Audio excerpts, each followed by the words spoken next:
इसी के साथ मैं साजिद सर की तरफ मूव करूंगी। तो साजिद सर, आप हमें बताइए कि आपके हिसाब से टीचर का रोल कैसा रहता है एज अ गाइड एक स्टूडेंट की लाइफ में, या वो किस तरह से पेरेंट्स के लिए भी गाइड का काम कर सकता है?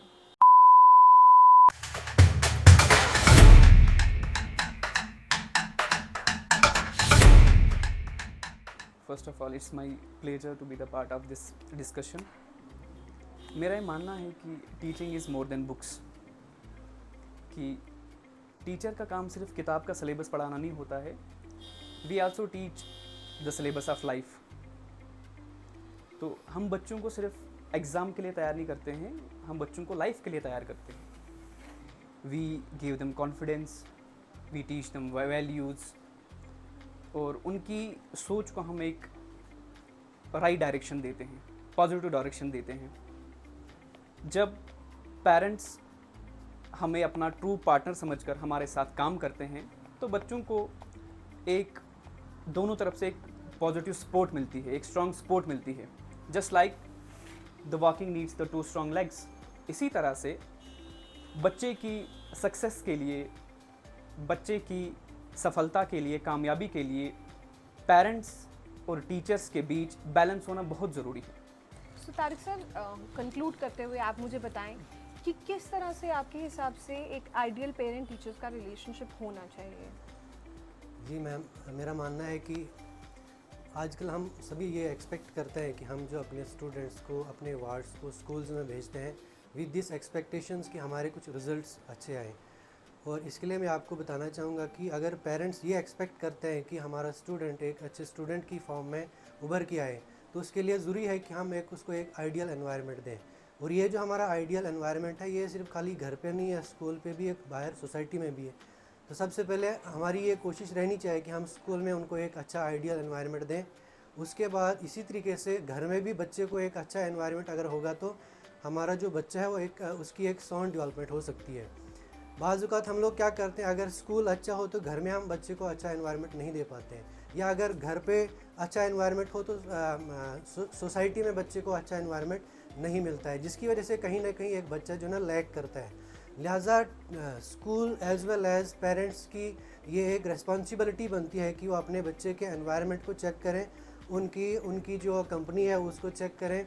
और हमें चाहिए कि हर मामले में बच्चे को एक अच्छा आइडियल एनवायरनमेंट दे दें, तभी जाके हम ये एक्सपेक्ट कर सकते हैं कि हमारा जो बच्चा है इन फ्यूचर एक आइडियल स्टूडेंट बन सकता है।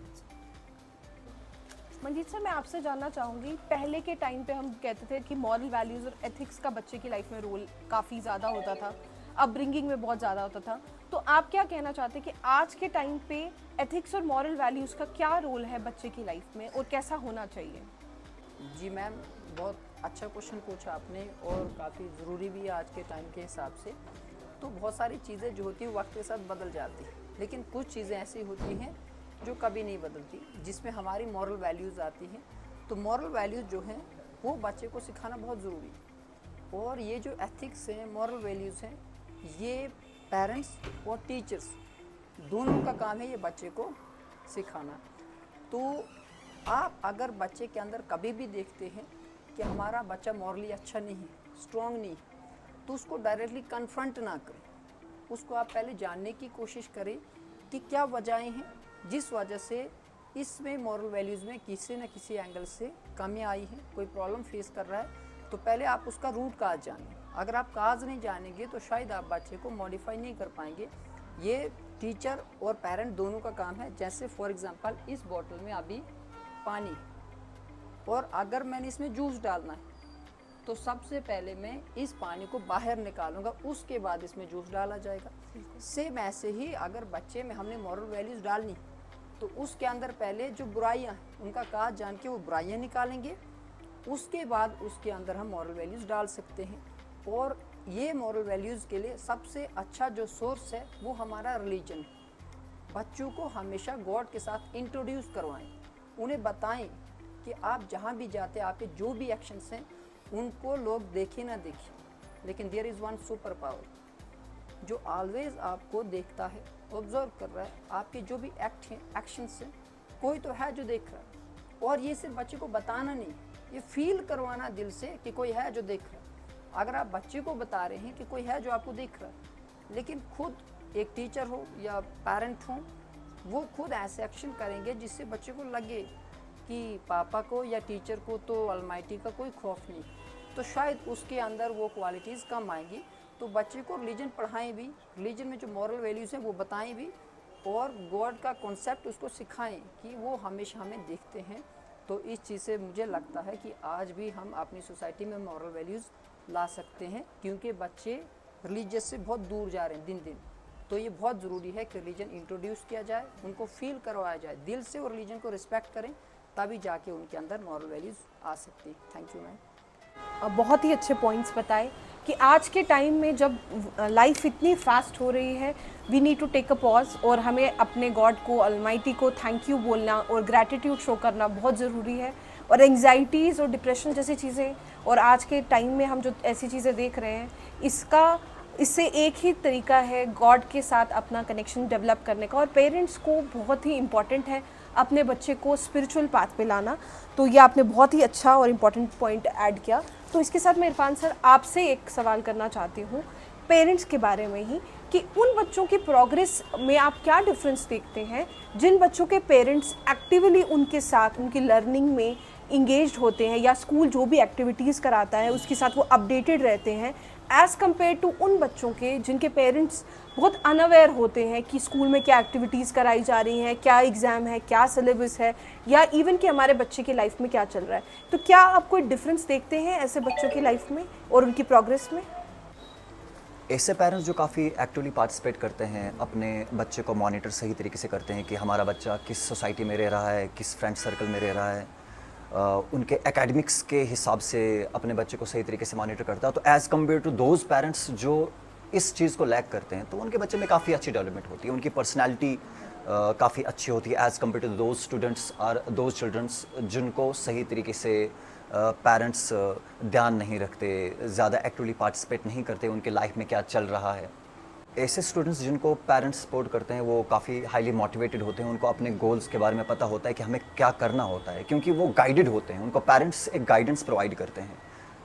लेकिन ऐसे पेरेंट्स जो बच्चे को उस तरीके से गाइड नहीं करते, उनके बच्चे एक्टिवली अगर देख लिया जाए वो पार्टिसिपेट किसी भी फंक्शन में नहीं करते, डिमोटिवेटेड रहते हैं, स्ट्रेस फील करते हैं, और उनको अपने गोल के बारे में नहीं पता होता है। आजकल भी अगर देख लिया जाए, अगर आप डायरेक्टली किसी बच्चे को ये बता दें कि आपका गोल क्या है, तो वो कभी ये नहीं बोल पाएगा कि मेरा गोल ये है। वजह यह है कि उसको गाइडेंस प्रोवाइड नहीं की गई है, पेरेंट्स के पास इतना टाइम ही नहीं है कि वो अपने बच्चे को उस सही पाथ पे या अपने बच्चे को सही तरीके से गाइड करे।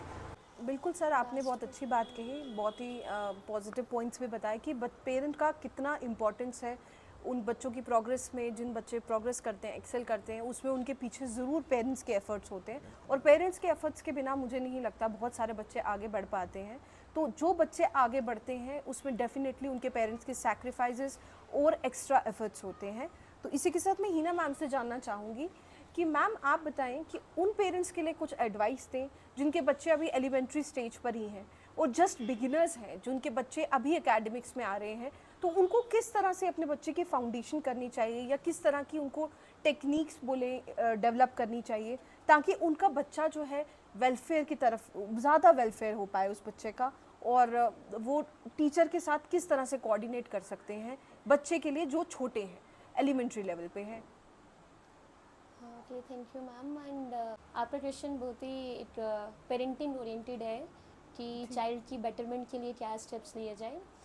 नबी करीम सल्लल्लाहु अलैहि वसल्लम ने फरमाया है कि each of you is a shepherd and each of you is responsible for his flock. मतलब कि हमारे पास हम जो हैं, हम एक लीडर्स हैं, parents are the leaders, because हमारे ऊपर एक रिस्पॉन्सिबिलिटी डाल दी गई है हमारे बच्चों की, हमारे चिल्ड्रंस की।